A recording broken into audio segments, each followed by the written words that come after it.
हर शहर की कोई पुरानी इमारत, कोई वीरान कोना और कोई ऐसा रहस्य होता है जिसे लोग समय के साथ भूल जाते हैं और वो जगह तभी कभी भूली नहीं। ऐसी ही एक 5 मंजिला इमारत थी दिल्ली के एक पुराने मोहल्ले में, शांति कुंज अपार्टमेंट। दिन में चमकदार पर रात के समय जैसे मौत का किला बन जाती है। इस इमारत की छत पर हर रात 12 बजे बच्चों के खेलने की आवाज़ें आती थी। हंसी, खिलखिलाहट, कंचे गिरने की आवाज़ और दौड़ते कदमों की धमक।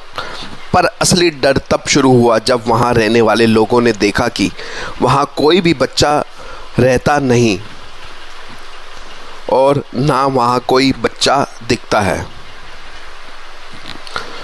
नमस्कार, स्वागत है आपका कहानी मंगल चैनल पर। आज हम एक नई कहानी और लेके आए हैं आपके लिए। वर्मा परिवार एक छोटा सा सुखी परिवार। राजीव वर्मा, उसकी पत्नी सुषमा और 8 साल का बेटा अंशु। वो लोग नए साल के ठीक पहले उस इमारत के 5वें माले पर रहने आए। घर बड़ा था, किराया कम और छत तक सीधी पहुंचती थी जो अंशु को बहुत भाई।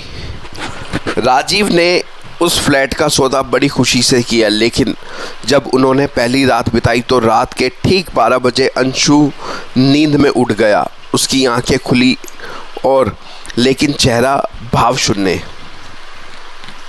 माँ, वो बच्चे बुला रहे हैं, खेलने चलूं? सुषमा चौंकी। कौन बच्चे अंशु? ये रात के 12 बजे किससे मिलने जा रहा है?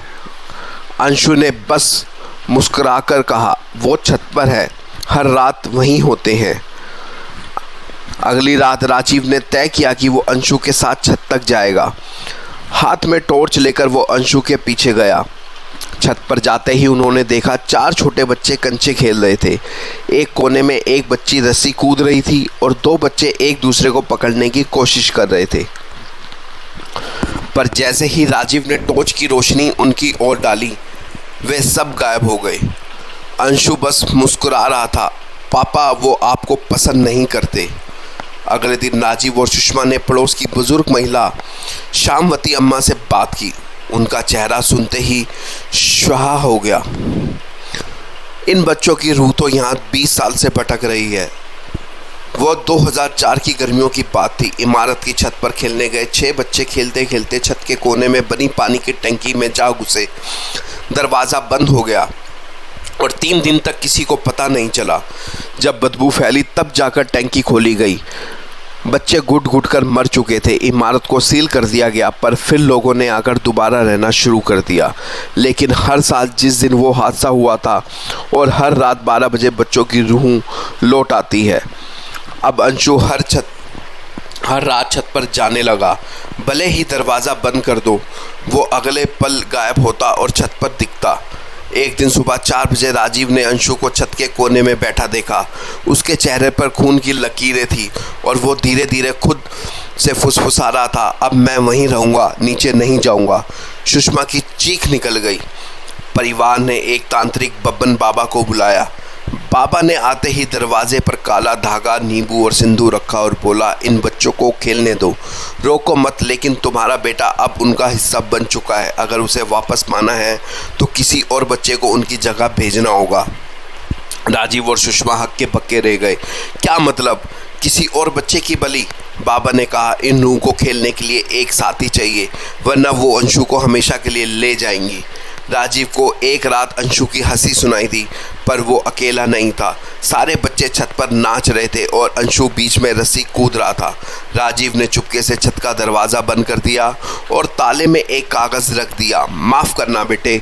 सुबह एक छत एकदम शांत थी। सब दरवाज़ा खोला गया। अंशु गायब था। केवल छत की ज़मीन पर कुछ कंचे रखे थे और खून से लिखा था, अब हम पूरे हो गए हैं। शांति कुंज अपार्टमेंट की वो 5वीं मंजिल अब धूल और सन्नाटे का घर बन चुकी है। उस फ्लैट की दीवारों पर अब नमी के साथ साथ अदृश्य नाखूनों के निशान भी उभर आए हैं, मानो कोई अंदर से बाहर निकलने की कोशिश कर रहा हो। कई लोग उस मंजिल से गुजरते वक्त तेज हवाओं से बच्चों की फुसफुसाहट महसूस करते हैं। रात के 12 बजते ही जब पूरा मोहल्ला गहरी नींद में होता है, तब इमारत की छत से आती है खिलखिलाती हंसी, कंचों की आवाज़ें और दौड़ते पैरों की थाप, मानो मासूम आत्माएं अब भी खेल में मगन हों। मगर उनके खेल में अब कोई नियम नहीं, कोई दया नहीं। अंशु अब इस दुनिया में नहीं है, पर कुछ लोगों का कहना है कि उन्होंने एक नए परिवार के बच्चे को छत की सीढ़ियों पर अकेले खड़ा देखा है। वो उसी तरह मुस्कुराता है जैसे अंशु करता था, बिना पलक झपकाए, ठंडी आंखों से।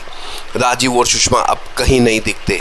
वो लोग या तो उस गलती को बोझ लेकर ही गुम हो गए, या शायद कभी लौट आएंगे अपने बेटे को वापस लेने।